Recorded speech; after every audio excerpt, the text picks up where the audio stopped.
Alabado sea Dios, Señor del universo, soberano del día del juicio. Solamente a Él nos encomendamos, solamente a Él pedimos la guía y solamente a Él pedimos perdón. Aquel a quien Dios guía, nada ni nadie lo puede desviar, y a quien Dios desvía, nada ni nadie lo puede guiar. Doy testimonio de que no hay más Dios sino Allah, el único sin iguales ni copartícipes. Y doy testimonio de que Muhammad es siervo y mensajero de Allah, que trajo la guía y la religión verdadera.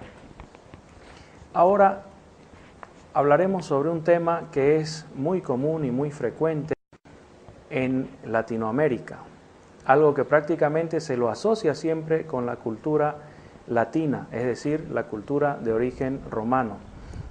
Es un festejo, una especie de celebración que tiene sus orígenes desde tiempos inmemorables. Se lo sitúa, se lo remonta a la antigua Babilonia, se lo remonta a los tiempos de los griegos y de los romanos. La Iglesia Católica trató de combatir esta celebración sin mucho éxito y finalmente tuvo que ceder ante la voluntad de los seguidores de esta celebración y tuvo que adaptarla de alguna manera a la teología del catolicismo, aunque no de muy buena gana. Nos referimos al carnaval. El carnaval, que como ya les he dicho, tiene sus orígenes dentro de las religiones paganas de la antigüedad.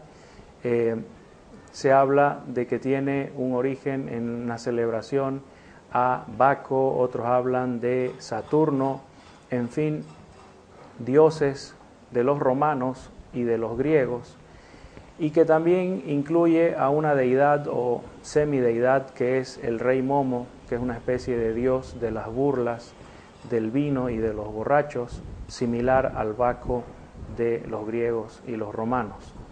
La Iglesia Católica finalmente tuvo que reconocer el nombre de carnaval o carnevale y lo situó antes de las celebraciones de Pascua y de Semana Santa como una especie de final para los placeres de la carne. Bien, eso es en lo que respecta a qué es el carnaval. Pero básicamente, ¿qué hace la gente durante el carnaval? Consiste en celebraciones que incluyen bebida, consumo de bebidas alcohólicas, incluyen baile, incluyen jugar con agua. Esto es en algunas sociedades, otras les agregan una serie de desenfrenos sexuales, consumo también de drogas, a veces dañar a los vecinos, ensuciar, pintar, manchar, insultar y finalmente incluso hasta golpear o peleas callejeras. Incluso ha habido celebraciones de carnaval donde han muerto personas y yo creo que la lista de víctimas de este tipo de celebraciones es bastante larga. No digamos que esa es la intención original, pues no es tampoco a tal grado el mal del carnaval. Pero ¿qué dice el Islam respecto al carnaval? Empezaremos viendo qué dice Dios en el Sagrado Corán. Dice Dios en el Sagrado Corán: por cierto que hemos prescrito a cada nación sus ritos para que los observen y que no te discutan los incrédulos sobre los preceptos. Dice también Dios: ¿acaso existe alguien más extraviado que quien sigue sus pasiones sin ninguna guía proveniente de Dios? Dios no guía a los inicuos. ¿Qué nos dicen estas dos aleyas? Primeramente nos hablan de una diferencia de dos naciones básicamente. La nación de la gente que cree en Dios, de los que tienen fe en Dios y siguen sus mandamientos, y otra nación de aquellos que rechazan seguir a Dios.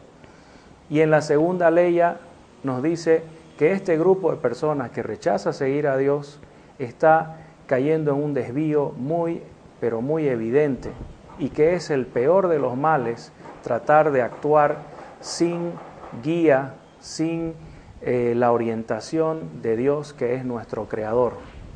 Desde aquí ya se va adelantando una actitud del Islam respecto a el carnaval. Existen muchas causas que pueden considerarse motivo suficiente para que cualquier persona con responsabilidades sobre la sociedad rechace la práctica del carnaval, aunque éste tenga variadas formas, aunque las personas digan que su único interés es divertirse.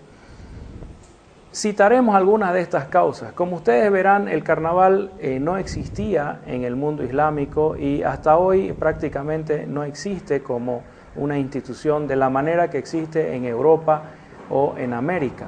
Por lo tanto, no existe una referencia o una mención directa y por nombre. Así que lo que tenemos es que analizar los factores y la naturaleza y las características del carnaval y ver si estas cosas que forman parte de su esencia son aceptadas o rechazadas por el Islam.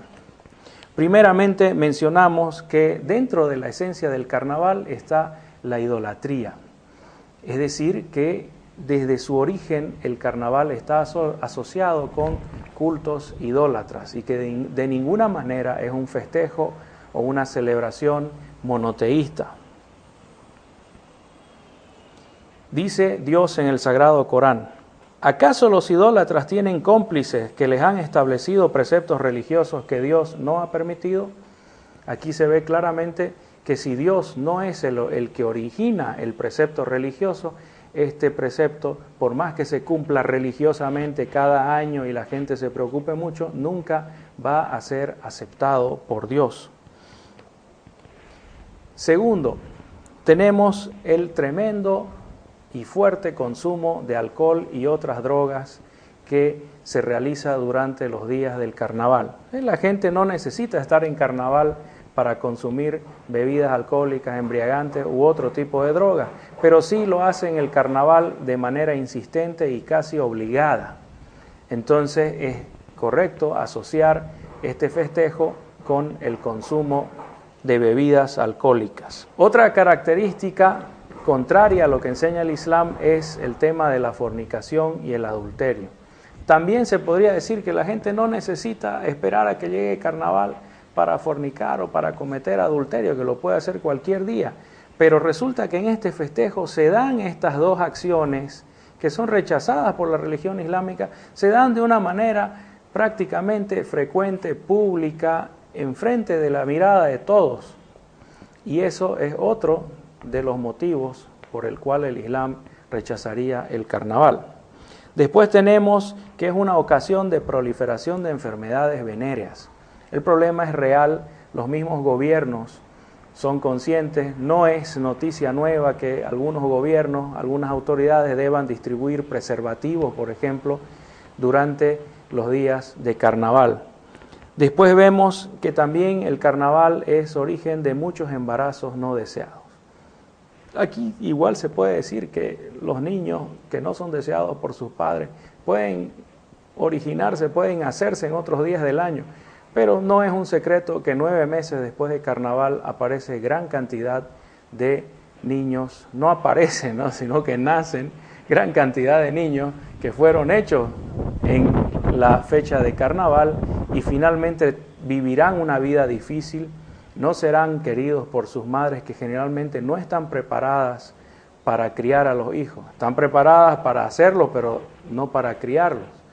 Y los padres que tal vez ni sepan con quién hicieron el hijo y tal vez ni siquiera deseen tenerlo, criarlo. O sea que se anticipa una vida muy difícil para aquellos hijos del carnaval que no son pocos.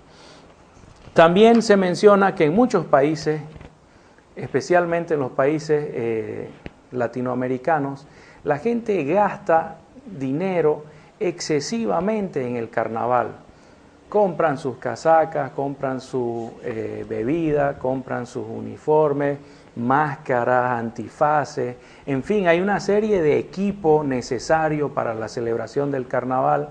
En algunas ciudades el carnaval son unas fiestas lujosísimas, como el caso de Río de Janeiro, tenemos el carnaval de Panamá o el de Colombia, donde las personas gastan cientos, si no miles de dólares para poder participar de manera aceptable para él y para su sociedad. Incluso tenemos el festejo del carnaval andino, que más allá de ser un desperdicio de dinero, aunque enorgullezca a algunas personas, también incluye una característica que fue la primera que mencionamos. A veces el carnaval se convierte en el refugio, en el escondite de la idolatría y el paganismo. El Islam es contrario a la idolatría y al paganismo. Si bien los políticos tratan de conciliar entre todas las religiones se basan en principios que tienen implicaciones.